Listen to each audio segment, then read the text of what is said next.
গল্পের নাম ১ তীরে ২ নিশানা। লেখিতেক শিরিন পিয়াদা। পর্ব ৬।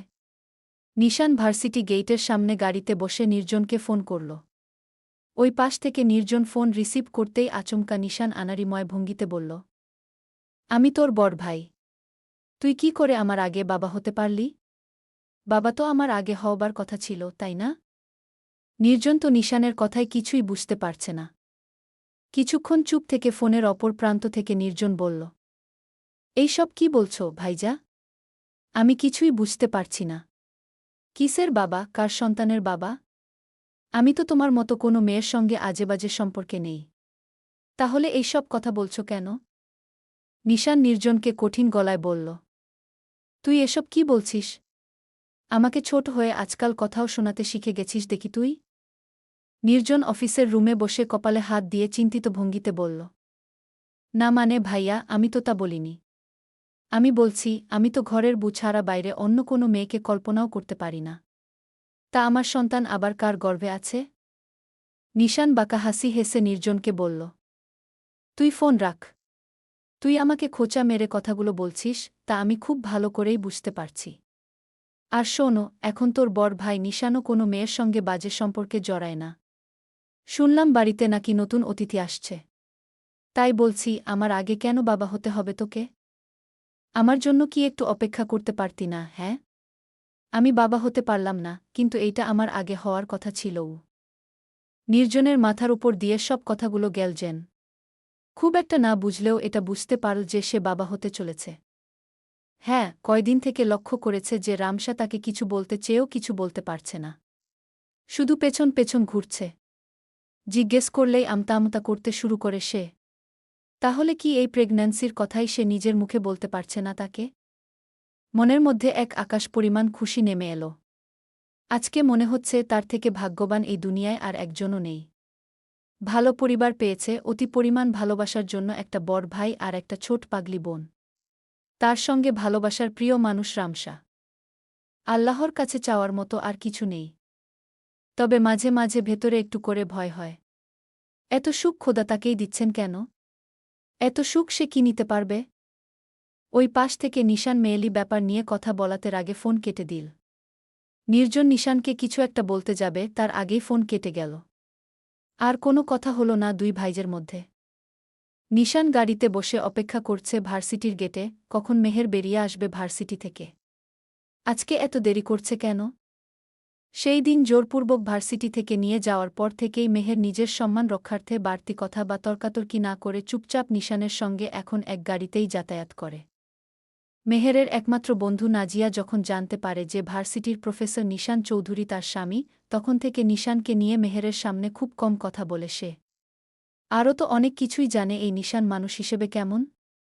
তাই ভার্সিটির গেট পার হতেই মেহেরের কাছ থেকে দূরত্ব বজায় রাখতে শুরু করে। এই কথা আবার মেহের তাকে বলেছে যে, ভার্সিটির বাইরে আমি তোমার সঙ্গে কথা বলতে পারব না, নাজিয়া গি। নাজিয়া মেহেরের অসুবিধা বুঝতে পেরে আর কোনো প্রশ্ন ছুড়ে দেয় না তার দিকে। তারপর মেহের নিশানের গাড়ির ভেতরে সোজা চুপ করেই এসে বসে পড়ে। কোনো রকম সাড়াশব্দ না করে। এই সব নিয়ে ভার্সিটির মধ্যে খুব গুঞ্জন চলে। কেউ বলে ভার্সিটির সবচেয়ে সুন্দর প্রফেসরের সঙ্গে মেহেরের প্রেম চলছে। তাদের মধ্যে সম্পর্ক আছে। তাই ভার্সিটির ছেলেগুলো তো মেহেরের আশেপাশ দিয়েও আর হাঁটে না। এর কারণ সে কি ধরে নেবে? এর কারণ হয়তো নিশান চৌধুরী। ভার্সিটির সবাই তো আর জানে না সত্যি বলতে তারা প্রেমিক প্রেমিকা নয়। আচমকা এক সম্পর্কে বেঁধে পড়া সম্পর্ক, যার নাম হচ্ছে স্বামী স্ত্রীর সম্পর্ক। যেই সম্পর্কে মেহের নিজেকে মানিয়ে নেওয়ার অনেক চেষ্টা চালিয়ে যাচ্ছে। পাশ থেকেই নিশানের আওয়াজ মেহেরের কানে ভেসে এল। নিশান রঙ্গ করে মেহেরকে বলল, কি ব্যাপার মেরি জান? বোবা হয়ে গেছ নাকি? বেশ কয়েকদিন ধরে লক্ষ্য করছি তুমি আর আমার সঙ্গে কথা বলতে চাও না। আমার সঙ্গে একটু ঝগড়াও করো না। কি হয়েছে তোমার? মেহের নিশানের দিকে তাকিয়ে বলল, আপনার সঙ্গে ঝগড়া করে আমার লাভ? আপনার সঙ্গে মুখে তর্ক করে আমার লাভ? আপনি তো কখনোই আমার কথার গুরুত্ব দেন না। অয়থা কেন আপনার সঙ্গে কথা বলে মুখে ব্যথা জাগাব আমি? নিশান মেহেরের দিকে তাকিয়ে আবার সামনে চোখ রেখে হতাশার শ্বাস ফেলে বলল, থাক থাক, আর কথা বলতে হবে না। যখনই তোমার মুখ থেকে কিছু শুনতে চাই তুমি শুধু আমার থেকে দূরে যাওয়ার কথাই বলো। শোনো মেরি জান, তোমার মুখ থেকে কথা আসলেই দূরে যাওয়ার বাহানা করো। তুমি নয়, এমন বোবা হয়েই আমার কাছে থেকো। তার কারণ ওই মুখ থেকে আমি শুনতে চাই না যে তুমি আমার প্রতি বিরক্ত। সারা জীবন এমন বোবা হয়েই থেকো আমার কাছে। তোমার ওই মুখ থেকে আমি শুনতে চাই না যে তুমি আমার কাছ থেকে দূরে চলে যাওয়ার কথা বলো গো। মেহের নিশানের কথা শুনে তার দিকে তাকাতেই নিশান মুখভঙ্গি বদলিয়ে বলল, আচ্ছা মেরি জান, এটা কি ঠিক হলো? বড় ভাই বাবা হওয়ার আগেই ছোট ভাই বাবা হয়ে গেল। বাবা তো আমার হওয়ার কথা ছিল, তাই না? মেহের নিশানকে উদ্দেশ্য করেই বলতে লাগল, যে মানুষ নিজের বউয়ের ভালোমন্দ বুঝতে চায় না, বুঝতে পারে না, সে কি করে তার সন্তানকে বুঝবে, তার সন্তানের ভাষা বুঝবে? নিশান মুখ ভার করে বলল, তার মানে বলতে চাইছ, আমি যদি সন্তানের বাবাও হই তাহলে ভালো বাবা কখনোই হতে পারব না? কথাগুলো বলেই নিশান মুখ গম্ভীর করে মেহেরের উত্তরের আশা না করে গাড়ি ছেড়ে দিল। গন্তব্য ছিল তার বাড়ির উদ্দেশ্যে। মেহের নিশানের মুখের দিকে তাকিয়ে রইল। মেহেরের কেন জানি মনে হল মানুষটির মনে আঘাত দিয়ে ফেলেছে সে। আবার মনে হল এই মানুষটি তার মনেও তো কম আঘাত দেয়নি। তিন্নির বিয়ের আর মাত্র কিছুদিন বাকি। তাই পুরো বাড়ি সাজানোর জন্য কিছু মানুষ এসেছে। রহবেরেঙের ছোট ছোট লাইট দিয়ে পুরো বাড়ি ডেকোরেট করা চলছে। তাহের চৌধুরী তো আরও কিছু লোকের সঙ্গে বিয়েতে যাবতীয় কি কি লাগবে তার খোঁজখবর নিতে গিয়েছেন। ওইদিকে দাদি গুলারা বেগম তার আরও 2 মেয়েকে ফোনের পর ফোন করে চলেছেন দেশের বাহিরে কানাডায়। যদিও জানেন তিনি তার মেয়েরা নিজেদের সংসার ফেলে এই বুড়ো মাকে কখনোই দেখতে আসতে পারবে না। তারপরও আশা না ছেড়ে আগে নির্জনের বিয়ের সময় দিনে 100 বার ফোন করেছিলেন, ঠিক এখনও আবার তিন্নির বিয়ের সময় কানে ফোন ধরেই বসে আছেন, যদি একবার হলেও তিন্নির 2 ফুপি তার বিয়ে দেখতে আসে। ওইদিকে গুলারা বেগমের মেয়েরা এতই ব্যস্ত যে মায়ের সঙ্গে 2 মিনিট কথা বলার মতোও নাকি তাদের কাছে কোনো সময় নেই। নাজরিন বেগম তো আত্মীয় স্বজনদের ভালোমন্দ জিজ্ঞেস করছেন, আপ্যায়ন কেমন হচ্ছে তা দেখছেন। তার সঙ্গে যখন জানতে পেরেছেন যে রামসা প্রেগন্যান্ট, তখন থেকেই ভারী কাজকর্ম তার জন্য একদম বন্ধ করে দিয়েছেন তিনি। মেহের তার শাশুড়ি নাজরিন বেগমকে অনেক কাজেই সাহায্য করছে, যতটুকু পারছে সে। বাড়িতে সবাই ব্যস্ত। কেউ কারো জন্য সময় দিতে পারছে না। শুধু রামসা গালে হাত দিয়ে জায়গা বদল করে করে বসে থাকছে। নিশান ভার্সিটি থেকে ফেরার পরে বাড়িতে হালকা কিছু খেয়ে বেরিয়ে পড়েছে কোথায় যেন। তার আর কোনো খোঁজখবর নেই। রাতও অনেক হয়েছে কিন্তু কাজ শেষ হওয়ার নাম নেই। কাজ শেষ হবে কি করে? বিয়ে বাড়ি বলে কথা। একটু তো ঝামেলায় থাকতেই হবে তাদের। এসবের মধ্যে দরজার কলিংবেল বেজে উঠতেই বাড়ির কাজের বুয়া ফাতমা গিয়ে দরজা খুলে দিল। দরজার সামনে দাঁড়িয়ে আছে নির্জন। মাথায় তার সাদা কাপড়ের ব্যান্ডেজ করা। এটা দেখা মাত্রই মা নাজরিন বেগম ছেলের কাছে ছুটে গেলেন। নির্জনের 4 খালা ও খালাতো বোনেরাও এসেছে। তারাও ছুটে গেল তার কাছে। কি করে এমন দুর্ঘটনা হলো আর কপালে ব্যান্ডেজ কেন তা জানার জন্য। নির্জনের চোখমুখ একদম শুকনো দেখাচ্ছে। নির্জন মা নাজরিন সহ সবাইকে উদ্দেশ্য করে বারবার বলছে যে তেমন বড় কোনো কিছুই হয়নি। বাড়ি ফেরার পথে গাড়ি অ্যাক্সিডেন্ট করে এমন আঘাত সে পেয়েছে। বেশি না, অল্প একটু ক্ষতি হয়েছে। ঠিক হয়ে যাবে। ছেলের কথা শুনে মা নাজরিন বেগমের মন কোনো মতেই মানতে পারছে না। তার মনে হচ্ছে বারবার এটা সামান্য দুর্ঘটনা নয়। ভেতরটা কুকড়ে উঠল তার কেন জানি। রামসা দূরে দাঁড়িয়ে আছে। চোখে তার পানি ছলছল করছে। তা দেখে নির্জন লক্ষ্য করে হেসে হেসে বারবার বলছে, সামান্য আঘাত। এত ভাবার কিছু নেই। ঠিক হয়ে যাবে। এটা নিয়ে যেন তোমরা চিন্তা না করো। আল্লাহর কাছে শুকরিয়া আদায় করা উচিত যে বড় কিছু তো হয়নি গি। নাজরিন বেগম বারবার ছেলের শরীর, মাথা, মুখ নিজের হাতে ছুঁয়ে ছুঁয়ে বলছেন, সে যেন এমন ভুল আর কখনো না করে। একটু যেন দেখে শুনে গাড়ি চালায়। এমন ছোটদের মতো কাজ আর সে যেন না করে। তার মনে রাখা উচিত সে এখন বাবা হবে গু। এই কথাটুকু শুনেই মনে পড়ল আজকে দুপুরের দিকে নিশানের বলা কথাগুলো। মা, দাদি, খালাদের কাছ থেকে রামসার কাছেই পা বাড়াল নির্জন। রামসার চোখে পানি থাকলেও বোঝা যায় অনেক কষ্টে আটকে রেখেছে সে। নির্জন রামসার কাছে গিয়ে ফিসফিস করে বলল, এত বড় খবর কি করে লুকিয়ে রাখলে আমার কাছ থেকে, জান পাখি? আমি কিন্তু অনেক রাগ করেছি যে এই কথাটা আমাকে তুমি না বলে নিশান ভাইজের মুখ থেকে শুনতে হয়েছে গিয়ে। রামসা নির্জনের বুকে আলতো করে একটা ঠেলা মেরে বলল, বোকা কোথাকার! 2 দিন পর বাবা হবে, আর এখনও নিজেকে সামলিয়ে গাড়ি চালাতে পারো না। আমাকে আর আমার বাচ্চাকে অনাথেতিম করার ধান্দায় নেমেছ নাকি? হ্যাঁ, মরে গেলেও তো বুঝি জানতে পারতাম না আমি। কথাগুলো বলার সময় রামসার দম ক্রমাগত ভারী হয়ে উঠছিল। গলায় কান্নাগুলো দলা পাকিয়ে যাচ্ছিল। সে আর কথাও বলতে পারছিল না যেন। নির্জন মৃদু একটা হাসি দিয়ে রামসাকে নিজের ঘরের দিকে টেনে নিয়ে গেল। নির্জনের চেহারা ও মুখভঙ্গি দেখেই বোঝা যাচ্ছিল এটা সামান্য অ্যাক্সিডেন্ট নয়। মুখে হাসি ফোটাতে পারলেও কোনো কিছু নিয়ে বেশ চিন্তিত সে। রামসাকে ঘরের মধ্যে নিয়ে আসার পর চোখের পানি ছেড়ে দিয়ে বসল সে। কারণ সে খুব কষ্টে সবার সামনে নিজের চোখের পানি ধরে রেখেছিল। ধূপধাপ শব্দ করে যখন লাগাতার নির্জনের বুকে আঘাত করল রামসা, নির্জন তখনই রামসাকে তার বাহুডোরে আবদ্ধ করে নিল। শান্তিময় একটা শ্বাস ফেলে কিছুক্ষণ চুপ থেকে তারপর সব চিন্তা দূরে ঠেলে দিয়ে বলল, আচ্ছা রামসা, মনে করো আমি তোমার থেকে অনেক দূরে আছি। তোমার কাছে আমার বাচ্চা আছে। তুমি কিন্তু একা নও। তাহলে কি তুমি শক্ত হয়ে থাকতে পারবে? স্ট্রং মেয়েদের মতো? রামসা বাচ্চা সুলভ কণ্ঠে বলল, আমি শক্তিশালী, কঠিন হৃদয়ের মেয়ে হতে চাই না। আমি অনেক দুর্বল। তোমাকে ছাড়া আমি কিছু না, নির্জন। তাই বলে রাখছি, আমাকে আর আমার বাচ্চাকে রেখে দূরে কোথাও যাবে না। যদি কোথাও যাও তাহলে আমাকে তোমার সঙ্গে করে নিয়ে যেতে হবে। তোমাকে ছাড়া আমি কিছুই থাকব না। তুমি বিনা আমি পুরো একটা শূন্য। তাই এমন কথা কখনোই বলো না আগে। নির্জন রামসার মাথায় হাত বুলিয়ে তার গালে স্পর্শ করল। 2 বৃদ্ধাঙ্গুলের সাহায্যে তার চোখের পানি মুছে দিয়ে বলল, আরে আমি তো মজা করছি। আর হ্যাঁ, আমি তো তোমাকে রেখে একা যাব না। যদি মরেও যাই তো একসঙ্গেই, ঠিক আছে?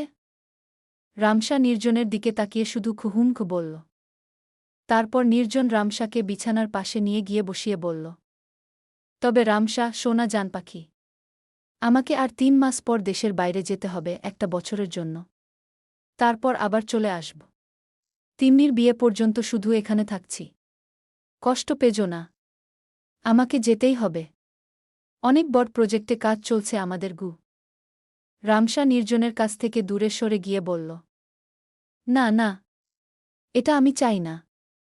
কাজ তো এখানে থেকেও করা যায়, তাই না? এই সময়ে সবার থেকে তোমাকে আর আমার নিজের মাকে অনেক প্রয়োজন।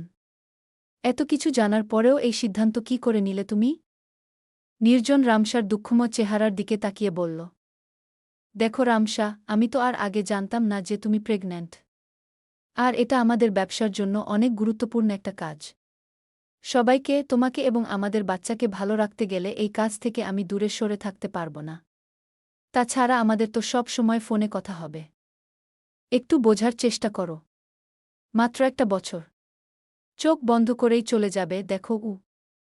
রামসা নির্জনের দিকে তাকিয়ে চোখমুখ মলিন করে তার সঙ্গে আর একটা কথাও না বলে শুতে যাবে, ঠিক তখনই নির্জন আবার বলল, রামসা, তুমি কি আমার উপর রাগ করছ? আমি অনেক খুশি, বিশ্বাস করো, যে তুমি আমাকে একটা বাচ্চা উপহার দিতে চলেছ। আমি এটাও মানছি, এই সময়ে তোমার পাশে থাকা আমার থাকাটা তোমার জন্য খুব জরুরি। তাই বলছি, রাগ করো না আমার উপর। আর একটু সময় দিও আমাকে। সবকিছু গুছিয়ে তোমার কাছে নতুন করে একেবারে ফিরে আসতে চাই।